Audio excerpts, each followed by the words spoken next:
bisa rusak, atau misalkan kalau kelamaan kan kertas bisa jadi kuning ataupun tintanya memudar. Nah, yang kedua itu adalah perubahan teknologi, di mana ketika teknologi itu menjadi lebih canggih, maka teknologi sebelumnya kemungkinan besar akan tidak kompatibel dengan teknologi-teknologi yang baru. Misalkan kalau kita ngetik di Microsoft Word 2000 yang udah lama lah, misalkan 2007, kemudian kita mindahin ataupun ngedit di Microsoft Word yang baru ataupun 2019, pasti banyak apa, misalkan masalahnya spasinya ada yang hancur ataupun enternya ada yang lengkap segala macam. Nah, kemudian yang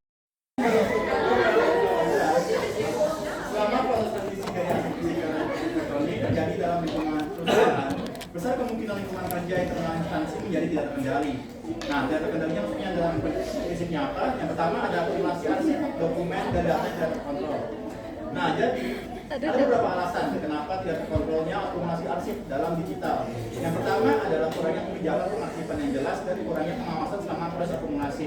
Jadi ini bisa terlihat jelas ketika kalian berada di sebuah perusahaan, kalau atasan kalian kemudian atasan kalian meminta untuk mengarsip sebuah data yang kemudian tidak jelas kebijakannya, menggunakan apa dan rancangan perincian seperti apa, dan ini menjadi suatu permasalahan ketika kamu atau kalian semua ini mengarsip secara digital tapi tidak ada arahan yang benar. Lalu yang kedua adalah kesalahan dalam pengelolaan arsip yang dapat menyebabkan penumpukan arsip yang tidak terkendali.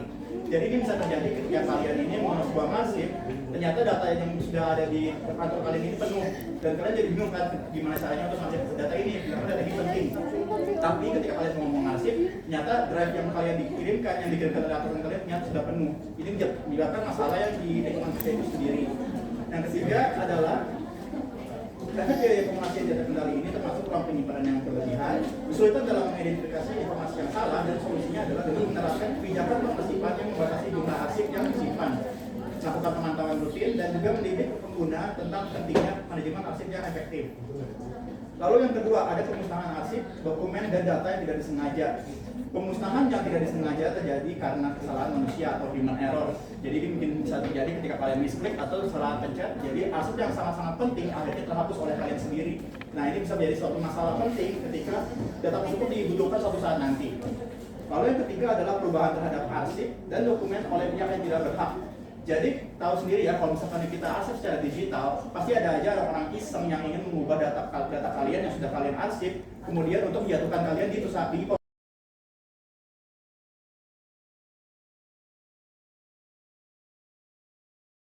penting.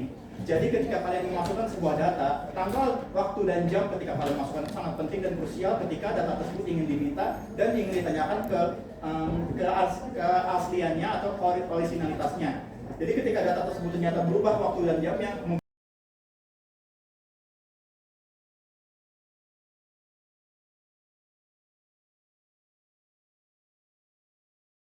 pelestarian atau penjagaan atau perawatan aset elektronik ini ada dua. Yang pertama ada